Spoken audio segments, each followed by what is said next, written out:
Number one అంటారు. అసలైన number one Guru Kashi university. కమ్యూనిటీలో ట్రాన్స్లోనే ఉండాలి. మమ్మల్ని మేము ఎంత అందంగా మార్చుకున్నా వాళ్ళు కొన్నాళ్ళే ఉంటారు.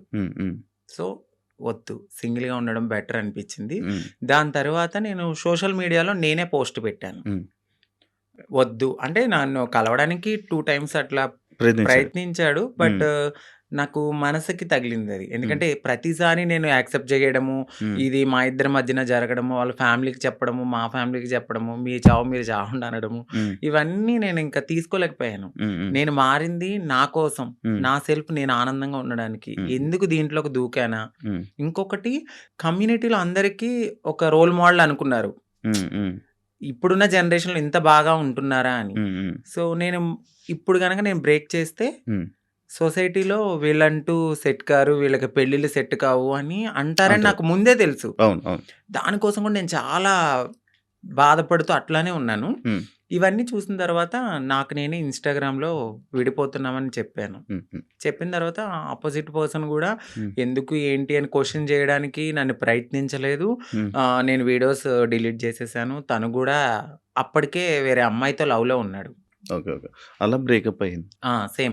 అంటే నేను ఎన్నిసార్లు వద్దన్నా కావాలనుకున్న మనిషి ఒక్కసారిగా నేను వద్దు అన్నప్పుడు ఎందుకు బ్రేకప్ చెప్తారు? ఒక 1.5 yearలో చాలా గొడవలు అవుతాయి. ఇది మాకు అప్పుడు మేము విడిపోవడానికి కూడా చాలా చిన్న రీజనే. దానికి ముందు చాలా పెద్ద రీజన్స్ ఉన్నా మేము కలిసే ఉన్నాం. అప్పుడు కలవాలి అని ఒక పర్సన్ మన ముందు బతిమలాలిన మనిషి ఒక్కసారిగా ఎందుకు వదిలేసుకున్నాడు? బ్రేకప్ అంటే వదిలేసాడు. దానికి తనకి ఎక్కడో కనెక్ట్ అయ్యాడు, ఇక్కడ వదిలించుకోవాలనుకున్నారు. తను కూడా ఏం చేశారంటే అక్కడ అమ్మాయిని కనెక్ట్ అవ్వడానికి కమ్యూనిటీలో ఎవరితోనో రిలేషన్ కి పరిగెత్తినట్టుగా నన్ను నమ్మించాడు.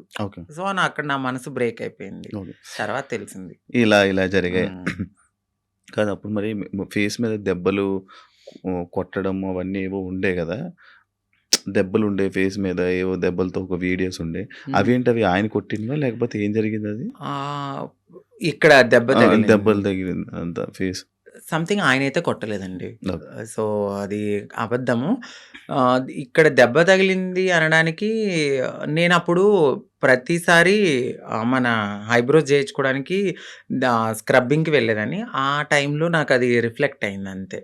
ఈ ఫేస్ ఇంత అందులో ఏడ్చి ఫుడ్ లేదు. కానీ అది కొట్టేసారేమో, ఇబ్బంది పెట్టేసారేమో, ఇదైపోయిందేమో అని అనుకుండే. ఆయన ఏం కొట్టలేదు. మీకు అదే ఫస్ట్ లవ్? అంటే అదే ఫస్ట్ లవ్ అనుకోవచ్చు. అదే ఫస్ట్ లవ్. అంటే బిఫోర్ ఒక లవ్ ఉండేది, అది అక్కడ దాకా రాలేదు. అంటే ఇంకా ఇది లవ్ కామన్ అనిపించింది ఇంకా. కానీ పెళ్లి వరకు రావడం అనేది ఇదే ఫస్ట్ పెళ్లి. ఇప్పుడు ఇద్దరు అభిప్రాయాలు కలుస్తాయి, కలిసిన తర్వాత మాట్లాడుకున్న తర్వాత కొన్ని రోజులు ట్రావెల్ అయ్యాక ఓకే నీవు నాకు సెట్ అవ్వలేదు వదిలేసుకుందాం అనుకునేది ఒకలా ఉంటది. ఇటు పబ్లిక్ వచ్చేసి మనం కామన్ అయిపోతాం, వాళ్ళకి రోజు కనబడతాం. ఒక్కసారిగా పర్సన్ పక్కన లేకపోయేసరికి ఎందుకు అని వాళ్ళు క్వశ్చన్ చేయడం అనేది రైటే ఉంటది. సో ఇక్కడ దాకా ఆ పర్సన్ అయితే ఉన్నారు అంతే. కాదు, అదే ఇందాక నేను ఒక పాయింట్ అడిగాను, ఏదైతే అబ్బాయిల దగ్గర నుంచి మనకి పూర్తి ప్రేమ దొరకదని తెలుసు మీకు. తెలుసండి. డబ్బుల గురించి వస్తారని తెలుసు. అవును. కానీ ఎందుకు నమ్మి దగ్గరికి తీసుకొని మోసపోయి మళ్ళీ ఏడడం? గొర్రె కసాయవాడిని ఎందుకు నమ్ముతుందంటే నేను ఏం క్వశ్చన్ చేయగలను. గడ్డు పెడతారు, తీసుకెళ్తారు, బాగా ఫుడ్ పెడతారు, తర్వాత వాళ్ళని చంపేస్తారు ఏది గొర్రెని. అలా అని చెప్పి ఆ గొర్రె వెళ్లకుండా ఉంటుందా? అయ్యో ఫుడ్ ఎందుకు పెడుతున్నాడో, ప్రేమగా పెడుతున్నాడేమో, తినడానికి వెళ్దాము, దానికి తెలీదు. తర్వాత నేనే బలైపోతాను, మమ్మల్ని తినడానికి వచ్చారు. సో మా లైఫ్ లో కూడా అట్లనే జరుగుతుంది తెలుసు. ఎందుకంటే తల్లిదండ్రుల ప్రేమ ఉండదు. ఫ్రెండ్స్తో ఎవరితోన్నా మాట్లాడినా కూడా తను ఎందుకు మారిపోయాడు కదా, అట్లా ఇట్లా నువ్వు ఎందుకు మాట్లాడుతున్నావు, నీకేమన్నా రేపొద్దున బ్యాడ్ రివ్యూ వస్తుందేమో అని చెప్పి ఫ్రెండ్స్ ఎక్కువ మాట్లాడరు. సొసైటీ యాక్సెప్ట్ చేయదు. ఈ టైంలో ఎవరో ఒకళ్ళు మమ్మల్ని దగ్గరికి వస్తారనమాట. ఓకే మాకు ఈ ప్రేమ దొరుకుతుంది, జెన్యున్ ప్రేమ ఏమో అని నమ్ముతాం, నమ్మి దగ్గర తీసుకుంటాం. తనకు అయ్యిందని చెప్పి నాకు అవ్వాలని లేదు కదా అని గొర్రెలుగా నమ్మేసి ముందుకెళ్ళిపోయి తర్వాత బలైపోతాం. ఇప్పుడు అమ్మలతో లేదా? అంటే హైదరాబాద్ లో నేనే ఉంటున్నాను, ఇంటి దగ్గర ఇల్లు కట్టాను. అక్కడ మమ్మీ వాళ్ళు ఫ్యామిలీ అంతా అక్కడే ఉంటారు. ఇప్పుడు ఎలా డబ్బులు? ఇప్పుడు నేను నార్మల్ గా అయితే యూట్యూబ్ మీద యూట్యూబ్ బేస్ చేసుకున్నాను. దానికి బిఫోర్ నుంచి నేను కమ్యూనిటీ వర్క్స్ చేస్తూ నేను సెటిల్ అయిపోయాను. ఫైనాన్షియల్‌గా అయితే ఇప్పుడు నేను చాలా బాగా సెటిల్ అయ్యి ఉన్నాను. యూట్యూబ్ చేస్తున్న ఇన్‌కము అట్లానే కొంచెం ఎంతొస్తది యూట్యూబ్ నుంచి? ఇప్పుడైతే 1.2 అట్లా యూట్యూబ్ వస్తుంది. నుంచి. బిఫోర్ ఇంకా ఎక్కువొచ్చేది. ప్రమోషన్స్ అవన్నీ ప్రమోషన్స్ చెయ్యట్లేదండి నేను. చేయలేదు. ప్రమోషన్ నార్మల్ ప్రమోషన్స్ అమ్మాయిలకి సంబంధించిన బిఫోర్ చేశాను. అసలు చెయ్యట్లేదు నేను. ప్రమోషన్స్. నేను నో పెయిడ్ ప్రమోషన్స్ అని కూడా పెట్టాను. అవును చూసాను నేను. ఆ! ప్రమోషన్స్ చేయరు. ఆ! ఓన్లీ యూట్యూబ్ నుంచి 1.5 lakh 1.2 lakh. 1.2 ఒక 2 మంత్స్ నుంచి అయితే మాత్రం నేను సరిగ్గా ఈ వీడియోస్ చేయట్లేదు. 12,000 13,000 అట్లనే వస్తున్నాయి. అంటే ఒక 3 మంత్స్ నుంచి. ఓకే. దాని బిఫోర్ నేను బాగా చేసేదాన్ని. అవును. 1.2 మ్యాక్స్ అది 1.5 మధ్యలో. ఇప్పుడు రెవెన్యూ ఇంకేం లేదు. ఈవెంట్స్‌కి ఏమైనా వెళ్తారా? ఈవెంట్స్ ఏం లేదు. ఇప్పుడు నేను షాప్ ఓపెనింగ్స్ అట్లా ఏదైనా జరిగినప్పుడు కొంచెం నాకు తెలిసిన వాళ్ళు వీఐపీస్ గానీ, వాళ్ళకి గానీ దిష్టి తీయడము, లేదంటే వాళ్ళ ఇంట్లో ఎవరైనా పుట్టారు అంటే బ్లెస్సింగ్స్ గానీ నన్నే పిలుస్తారు.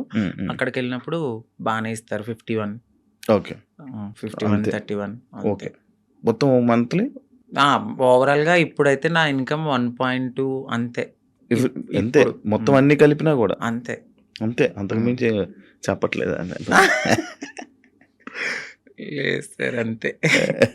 అంతే. ఓకే. అంటే ఆ టైంలో నేను సేవింగ్స్ ఎక్కువ చేసేసాను బాగా. ఓకే.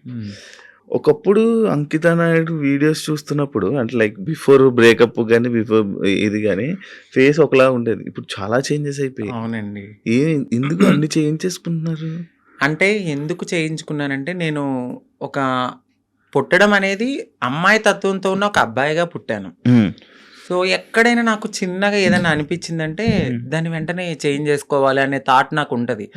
నాకు నేను ఒక పుట్టడం ఒక అబ్బాయిగా పుట్టిన నా మనసు అమ్మాయి. అంటే ఇప్పుడు ఒక గొంగళ పురుగు ఉంటుంది. తన జీవితం ఎట్లా ఉంటుంది? చాలా చిరాగ్గా కనిపిస్తుంది.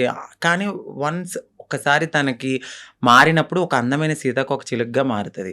సో నేను పుట్టినప్పుడు కూడా ఒక గొంగళ పురుగు లాగానే ఫీల్ అయ్యాను. నేను ఒక అందమైన సీతాకోక చిలుక అవ్వాలి అనేది నా మనసులో ఉంది. దానికోసం నేను ప్రయత్నించాను. డెఫినెట్లీ నేను సక్సెస్ అయ్యానని నేను అనుకుంటున్నాను. అంటే మీరు అన్నారు ఎందుకు ఇవన్నీ చేయించుకుంటున్నారు అని. నేను ఒక పరిపూర్ణమైన అమ్మాయిలా కనపడినా ట్రాన్స్ ఉమెన్ అనే అంటారు.